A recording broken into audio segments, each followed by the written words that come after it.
অপু বিশ্বাস, শাকিব খান, বুবলি। তার মতো ন্যাস্টি মিডিয়াতে খুব কম দেখেছি। এবং ঢালিউডের সবচেয়ে বড় ট্রায়াঙ্গেল লাভ স্টোরি সাকিব খানকে নিয়ে অপু বিশ্বাস আর বুবলির যুদ্ধ কি আদৌ থামবে কোনোদিন?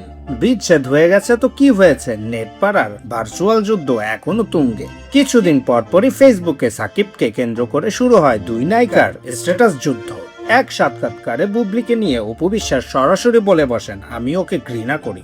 অন্যদিকে বুবলিও কিন্তু ছেড়ে কথা বলেননি, তিনিও পাল্টা ইশারা করে বুঝিয়ে দেন সাকিবের জীবনে তার জায়গাও কম ছিল না। কিন্তু এই পুরো নাটকের আসল কিং খান সাকিব খান কি করছেন?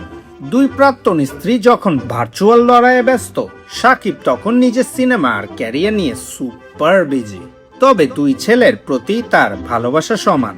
শুধু তাই নয়, এখন যুক্ত হয়েছে একটি কন্যা সন্তানও। ভক্তদের মনে একটাই প্রশ্ন, সাকিব খান কি শেষ পর্যন্ত অপু বিশ্বাসের কাছেই ফিরবেন, নাকি বুবলির কাছে, নাকি দুই সমীকরণই অতীত হয়ে যাবে? আপনার চোখে সাকিব খানের পারফেক্ট জীবন সঙ্গী কে? জলদি কমেন্ট করে আমাদের ভোট দিন আর চ্যানেলটি সাবস্ক্রাইব করুন।